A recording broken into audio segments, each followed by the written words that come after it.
Hello Internet, and welcome to my live reaction for Fire Force chapters 285 and 286. When we last left our heroes, Kurono was confronted by Benimaru's doppelganger and proceeded to get his ass handed to him. As Benimaru's doppelganger could just kind of cancel out any ability Kurono had, and Kurono probably would have died if not for the timely intervention of the real Benimaru, who stepped into the fight and will now finally have the Beni showdown we have been promised for so many weeks. So yeah, let's dive right on into chapter 285, Battle to Determine the Strongest. Our picture here is of the Japanese kanji for 7. Carrying that number on your back is proof of being the strongest. As the last chapter, as the real Beni said in the last chapter, the one who wins will be the real one. So yeah, 285, Battle to Determine the Strongest. Scan later page, go by the official release page. And then we open with what looks like Company 7, I think. Benimaru versus Benimaru's doppelganger. So begins the fight to determine the strongest. Oh, we're in deep right now. It's Conro and two other guys. I think that might be the twins' dad behind him, I think. If Waka, who's stronger than anyone, fights against Waka's copy, who's stronger than anyone, then who wins? And Conro just can't even answer, how would I know? It's like that story with the lance and the shield. And Papa Twin says, Waka's doppelganger doesn't look too shabby. And Conro responds, that's because he's a real king of destruction. The materialization of the image that Asakusa and Empire folks have of the strongest. Right, because like Kurono kind of got at last time, it is both the king of destruction and the strongest of Asakusa. Those two images of Asakusa and Empire combined that give birth to the doppelganger. But anyway, one of the randos lets out, but there isn't anyone who can beat Waka. You dumbass! It's because of those kind of thoughts that made Waka's copy so strong. And then the twins' dad says, there isn't anyone who can beat Waka, right? And Conro walks right up to him. Of course not. He won't lose. And then the twins go up. I think it's Hina first. You morons, the more you guys believe stuff like that, the stronger the fake's gonna get. And Hika chimes in, but it's not like Waka could ever lose, Hina. None of us can help it.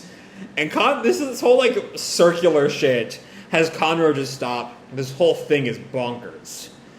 And then we see the two Benis just sort of floating there. I think it's the real one who needs the broom to float. The doppelganger, I think, can just do it.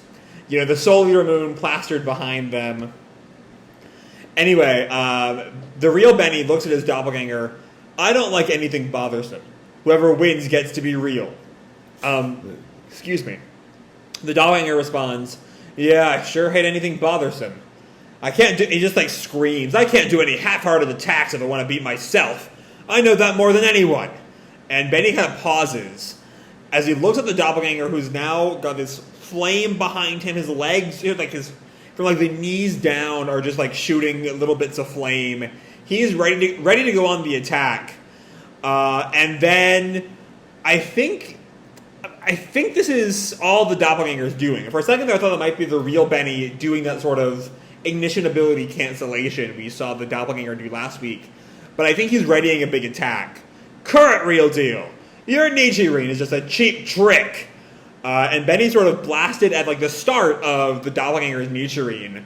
And Beni looks at him, hey now, are you trying to set the whole world on fire? And the doppelganger is doing it, I think. I'll kill you along with the whole planet. These fireworks will be worthy of the name Destroyer. And then we see, I think that's Obi and Maki watching on. What's happening? Captain Obi, look at the sky. And we see this giant ring of fire in the stars, circling the entire planet. This is the real Nichirin. Okay, that's a whole thing. That's a cool fucking image. And, you know, they can only see, like, little parts of the flame down in Asakusa. As Company 7 looks on, Conro just mutters, what the hell is that? And then the twins' dad. The twins, by the way, are ignoring their father and are just on Conro's back. Which is, I'm like, because I only think that's the twins' dad. And I think it's funnier if it is. So I'm going to say that it is. Anyway, the dad says that Nichirin is way greater than the real Wakas. And Connor is kind of frozen in shock as the doppelganger goes on. This will be the biggest firework in the lifetime of Shinmon Benimaru. Goodbye, real deal. And he brings his attack down to bear. And then we get this cool-ass 2-page spread of the real Beni with these, like, flowers behind him.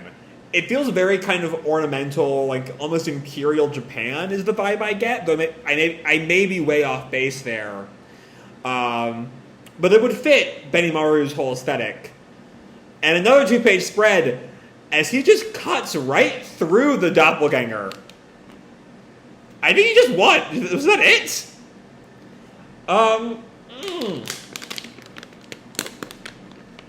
Yeah, I guess so. Because Asakusa cheers. Whoa! Some guys look on. It only took a second. Damn faker. Get wrecked. The twins shout, don't get full of yourself just because you're Waka. Waka's undefeated in everything other than gambling. And Connor kind of has this, like, nervous grin. Dang, made me worry for nothing. And then we see the doppelganger kind of fading away. Hey, what the fuck is going on? I'm the strongest that exists in the imagination of everyone in this empire. Just look at those Asakusa folk. I'm the materialization of the absolute trust that they have in that guy. And then Beni looks at him. I'm guessing they think I'm weaker than I actually am. Oh, wow. I mean, I guess that'll do it. And then Beni yells at Company 7, hey, you bastards! How come that was so weak? Are you joking? You all hype me up that much, but deep down it's nothing but big talk. I'm Shinmon goddamn Benimaru. And the doppelganger, as he like fades away, so he's even stronger than what humanity thinks is the strongest. And Beni looks up and just kind of smiles. Next time, I hope I get to fight a copy that actually equals my strength. But well, that's the end of my fight. The rest is up to you, Shinra. The strongest has been decided. Now it's just saving the world. Everything is up to the hero now. To be continued up to 286, plunge into certain death. Okay, so I kind of figured this would be at least a 2-parter, so I'd save any kind of retrospective until after I finish 286. But no, this is very much the end of this part of the story. So let's take a look back. As a Benimaru fan, as is well documented, as has been well documented since like 2016, I'm a little disappointed, I will say. I wish Beni got some more time. You know, I wasn't expecting full-on 13 chapters like Arthur Dragon, but I was expecting more than 4 pages. Expecting more than 2-page spreads. I don't know. It's still fun. It's a fun bit. I love Beni just like getting angry at Asakusa. Do you really think I'm that fucking weak? Fuck y'all. I'm Shinmon goddamn Benimaru. Which, like, he sure fucking is. He sure fucking is. I love the little sorry about that down below. Like, it's fun, even if it's a little frustrating how fast it was. So I can't be too harsh on it. I had a great time reading it. And sometimes that's all that really matters. But yeah, with that, let's dive into 286. With our cover page is, well, I guess we're coming back to Pi. I guess that's a sign we're focusing back in on the main plot, though. I will say one question about that is that at the end of 285, you know, there's the implication that the doppelgangers are all done, right? But isn't there supposed to be one more doppelganger? Oh, I think I just figured it out. I think it's Burns. Because I was going to say, wasn't there supposed to be one more doppelganger in the Area district or whatever it was called? And I think... Oh, no. Hold on. Because let me go back to 283 real fast. Let me find that scene. It's going to bother me. Sorry if you don't really care. Skip ahead to some point. I'm not quite sure where.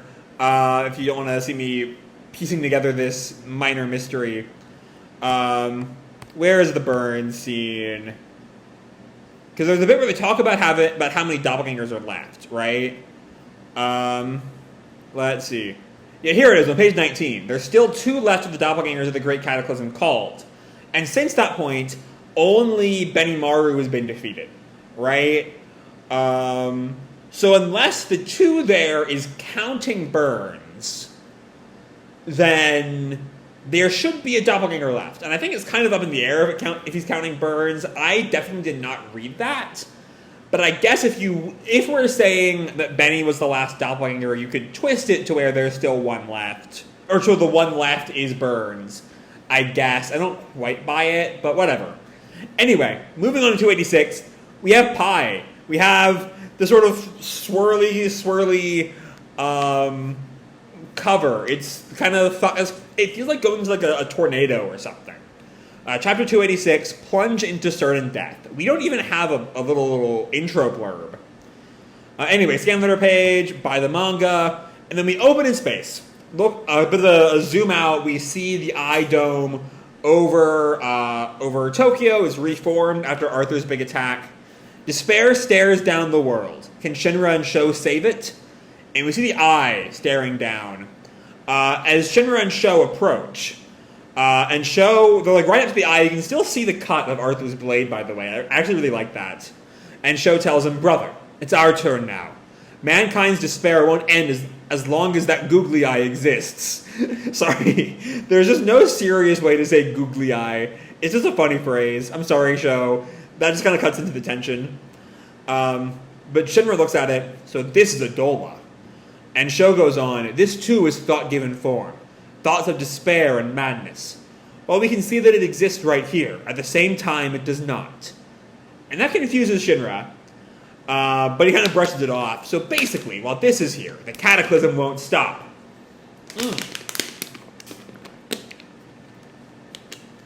And as they approach, the eye, I think they're still approaching the eye, but it changes.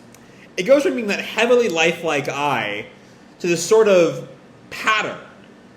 It's very flame looking, which makes sense, but like the iris is, the pupil is still black, but now the whites of the eye are also black.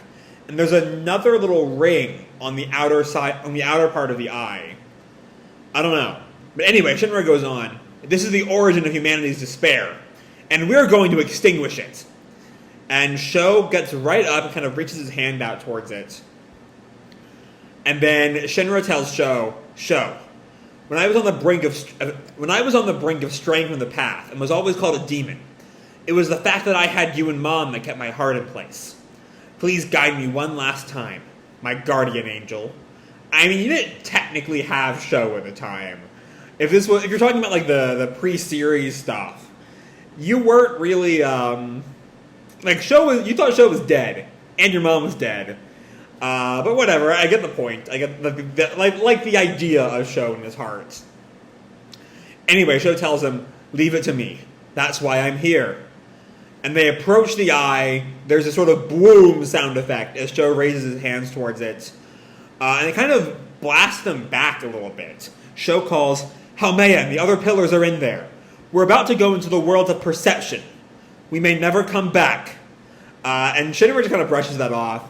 I've disintegrated into microscopic particles. Now I'm going into a world of perception. I think I've got the hang of doing the impossible by now. God, he sure fucking does. He sure fucking does. He went back in time and saw 3D humans. What hasn't this boy gone through at this point? But anyway, they stick their hands in the eye, which has to hurt for Adolla. But anyway, here we go. To Adolla! And we see their arms entering into the iris, and they break through into this sort of void. I can't think of what scene exactly, but it kind of gives me Kingdom Hearts vibes. Maybe just the Sora Smash trailer of like the hole in like the void as they smash through it is kind of the vibe I get, though Sora and Smash is a bit more peaceful than this sort of free fall. But Shinra's kind of shocked now that he's suddenly falling. And we see 3D images. We see a tornado, we see what might be like World War II bombings. We see just destroyed towns everywhere, a thunderstorm, the atom bomb. And Shinra looks around. And Sho answers, the history of humanity's despair. And Shinra looks around. Everything looks so off. It must be the world before the cataclysm. And Sho kind of monologues. The history of mankind always follows the path of despair. Anger, hatred, anxiety, artificial destruction, and natural disasters. And now this image of despair is trying to fuse together with our world in order to destroy it. And we see... What war... Is that... My gut instinct is World War I, but all the other images have kind of been sort of World War II inspired, with like the atom bomb, the bombing runs, the destroyed village. Like the bottom of page 11 gives me very Grave with the Fireflies vibes. So this might be World War II.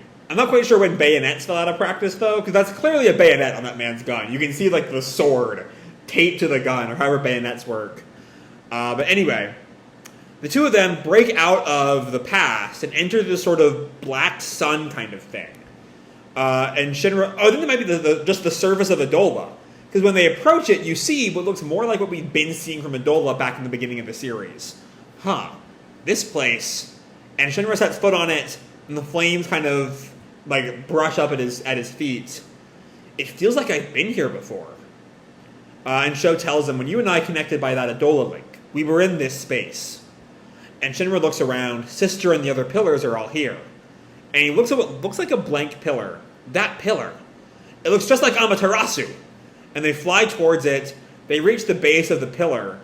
Perhaps, and Sho kind of explains, perhaps this image was projected by humanity's subconscious, as they built Amaterasu. And then someone speaks up. Indeed, this is either Sumire or Haumea. We humans are always simply moving according to God's plan. And Shinra turns back, and it says, there you are. Haumea. There we go. This is, I think, the first time we've seen Haumea since Charon's death, by the way. She's just kind of been here. She seems to have recovered from her guardian's death. But yeah, there she is. Specifically with Sumire and Inka, her allies. We've been waiting ever so patiently for you. He who is the savior. The fate of this world rests upon your shoulders. And Shinra's kind of confused, because she seems kind of not manic, and asks, are you really Haumea? And Sho explains, that is how Haumea originally was. Before, Shinra presses. Haumea was born as a saint, but was corrupted by humanity's putrid thoughts. She's likely the only person capable of handling the collective unconscious of all humanity's sins. On top of that, Haumea was also hearing the divine revelation of God. Or so we've been told. I'm assuming, though, that God is the evangelist, right? Because I've kind of had the theory for a while that the evangelist specifically showed Haumea the worst parts of humanity in order to corrupt her, twist her, get her on her side.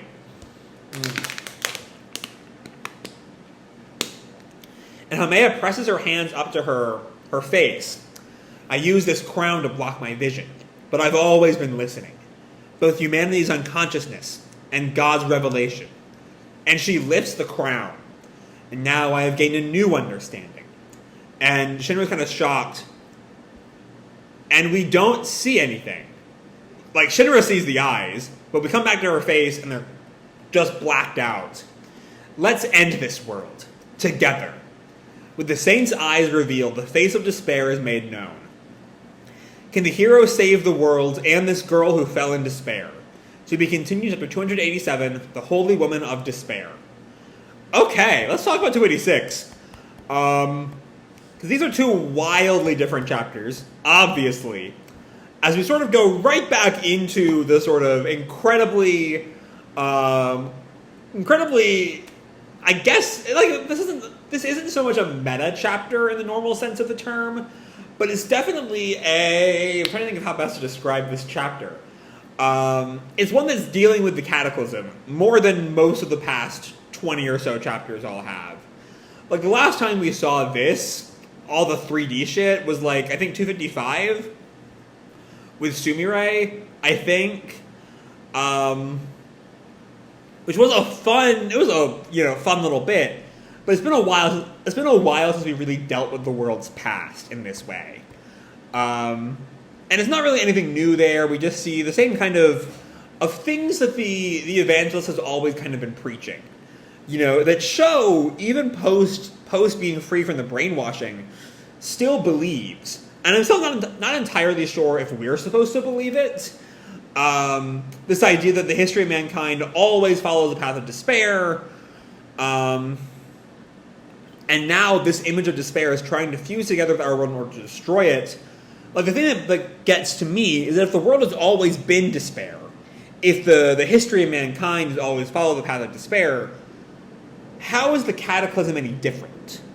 Which makes me want to argue that the evangelist has been lying, obviously, and saying, hey, the world is full of despair, and so let's just destroy it all. It's kind of what she's been filling Haumea's head with, in the hopes that no one will kind of question her and say, I don't think the world is full of despair.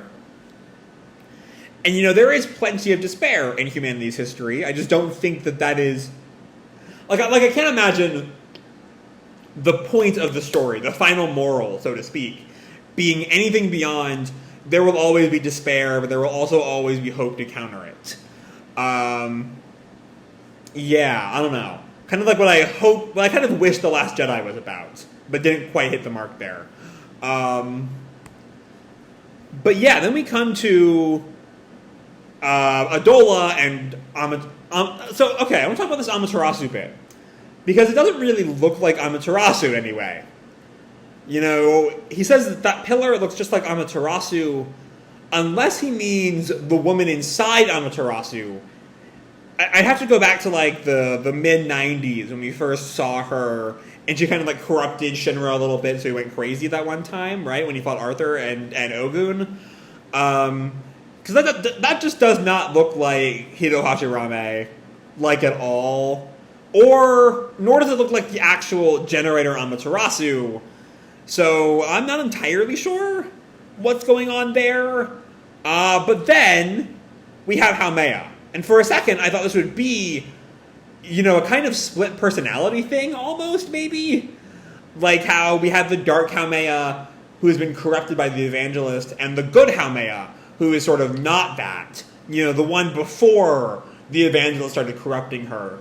But no, she's just a bit more placid, but is also still just as much trying to end the world. As she says in that final panel, let's end this world together.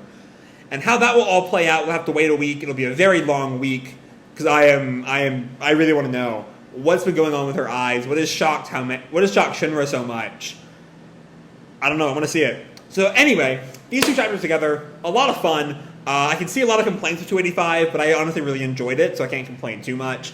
And now with 286, we are back into the endgame plot, and I can't wait to see how all of this shakes up.